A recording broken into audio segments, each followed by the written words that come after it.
Good morning, Toby Johnson. I'm Tyler, and it's First Things First period on Tuesday, February 8th, 2016. That means it's time for First Things First on TJTV. I'm Emily Cho. Remember, on your finals days, you will still have TJTV, but it will be shorter. This is just a reminder that the student store will not be open during your break on Thursday and Friday. Make sure you bring a snack. In our first regional Science Olympiad event, Carmen Yu represented TJMS with a 4th place medal at the Rhodes Scholar event. Congratulations to Carmen Yu for all of her hard work. Attention Aggies 8 students, 8th grade promotion is right around the corner. Students may audition to have selected roles at the promotion ceremony. You will get a handout with detailed information from Mr. Gorman or Mrs. Ritchie Wednesday this week. You'll have spring break to think about auditioning for a role in the promotion ceremony and sign up when you come back from spring break. For more information, please contact Mr. Gorman or Mrs. Ritchie. 8th graders attending the Disneyland field trip, bus number 1 and number 2, please see Mrs. Kincaid at your lunch for an important piece of paper. Now let's go to Armando with today's TDIH. This day in history. First on this day in 1917, in Russia, the February Revolution, known as such because of Russia's use of the Julian calendar, begins when riots and strikes over the scarcity of food erupt in Petrograd. Next on this day in 1669, Mount Etna on the island of Sicily in modern-day Italy begins rumbling.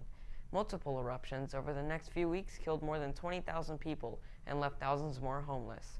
Also on this day in 1982, the United States government issues a public statement accusing the Soviet Union of using poison gas and chemical weapons in its war against rebel forces in Afghanistan. Finally on this day in 1862, the Confederate ironclad Virginia wreaks havoc on a Yankee squadron off Hampton Roads, Virginia. The CSS Virginia was originally the USS Merrimack, a 40-gun frigate launched in 1855. That's it for me. I'm Armando reporting for TJTV. Now back to you. Thanks, Armando. In order to make Jaguar Purple go green, we need to recycle. Make sure you are putting all your recycling items in the blue recycling bins located in each classroom. In response to a change in California law, Toby Johnson Middle School is going to start recycling food as well as other recyclables. Our school currently produces 4 cubic yards of trash per day, which is 20 cubic yards per week. To give you an idea of how much trash that is, 20 cubic yards takes the same amount of space as 3,000 bowling balls. Toby Johnson has a population of 1,359 students. That's a lot of students producing tons of food waste every day. Ms. Albiani has been working with the City of Elk Grove to develop a recycling program here at Toby. The City of Elk Grove plans to work closely with your school by educating all the students in regards to the importance of recycling. Not only is it important to recycle for our environment, it has now been made into a specific law. California has recently passed a law that requires any large generators of organic material to implement organic recycling. Mrs. Albiani joined Ron Cassidy, a recycling representative from Republic Services, in doing a waste audit of all the garbage that comes from our school. According to Ron, 95% of what comes out of our school is recyclable or compostable. By separating our compostables and recycling trash, we will decrease what we send to the landfill by 95%, adding only 150 bowling balls worth of trash to the landfill. Reporting for TJTV, I'm Katie Nguyen. Renaissance students, today is your day. If you sign up for Renaissance during Term 3, then come enjoy a treat at your lunch. Have your ID out and ready. If you didn't get a sticker but you qualified for Renaissance, you can still come get a treat. But remember, even if you did or didn't get a sticker and you qualified for Renaissance, you still must have your ID card with you. Hey Emily, I think you already know what time it is. Yep, it's time to talk. Sports Talk. Hey Jags, Denton here, and this week was a crazy week in sports. Let's get started, no time to waste.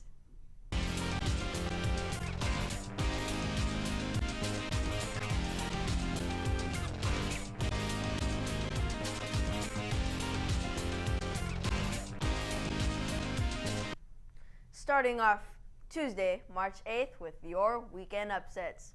In UFC 196, the hometown Stockton man Nate Diaz versus the Islander Conor McGregor. On Saturday, McGregor, the previous featherweight champion, was set to fight another fighter, but the fighter backed out, giving Diaz a chance to fight McGregor for the championship belt, but only at 2 weeks' notice. McGregor was easily favored over Diaz since he was the champion, but in the second round, when Diaz had McGregor in submission, and that's when he stunned the world, causing McGregor to tap. Now the new featherweight champion for men is Nate Diaz. Now there wasn't just the Diaz-McGregor upset, but there was Miesha Tate and Holly Holmes upset as well. You may know Holly Holmes from her upset against Ronda Rousey last year when she knocked out Rousey in the face, causing a knockout. But her time came when Tate put her in a submission in the 5th round. But Holmes refused to tap, causing the ref to step in and stop the fight, which makes Miesha Tate the new women's bantamweight champion. Like I said, weekend of upsets. It's not just UFC, but basketball too, when the Los Angeles Lakers beat the Golden State Warriors. Lakers led the whole way, and the effect beating the Warriors 112-95. This is the Warriors' 6th loss of the season, and is a shocking one too. Out of all the teams, you lose to the Lakers. Curry was not at his best this game, going only 6 of 20 and 1 of 10 from the 3-point range. But D. Russell had that hot hand this game and pulled a Curry during the game right before halftime, shooting back-to-back threes. And in this one, he is already turning around. Take a look. High school, that awful injury on February 26th of 2007. Some thought he'd never play again. As he played well. Russell, back-to-back threes. Hubie, this is a little bit of what he showed earlier this week when he had 4 outstanding games. Look at Kobe going right over to him and encouraging the young man, and Huertas as well. Rare. Felt confident in his shot, and it goes in. And big news in football. Peyton Manning is retiring. After 18 seasons in the NFL, Manning yesterday officially retired, choking back some tears and telling about his experiences. Take a look at a short bit of it. It's before, but when the game was over, I had a chance to shake Johnny Unitas' hand. He told me, "Peyton, you stay at it. I'm pulling for you." Well, I have stayed at it. I've stayed at it for 18 years. And I hope that old number 19 is up there with his flat top and maybe his black high tops on. And I hope he knows that I have stayed at it, and maybe he's even a little proud of me. Looks like the sheriff has officially left the town. In school wrestling news, TJTV's very own Jaden Luna took second at a TLC qualifier, now qualifying for the Tournament of Champions. Congrats! That concludes a Sports Talk. I'm Denson Cortez. Now back to you. Thanks, Denson. Well, that's it for today's show. We hope you've enjoyed this episode of First Things First on TJTV. I'm Tyler Dunning. Have a great day. And I'm Emily Cho. It's International Women's Day.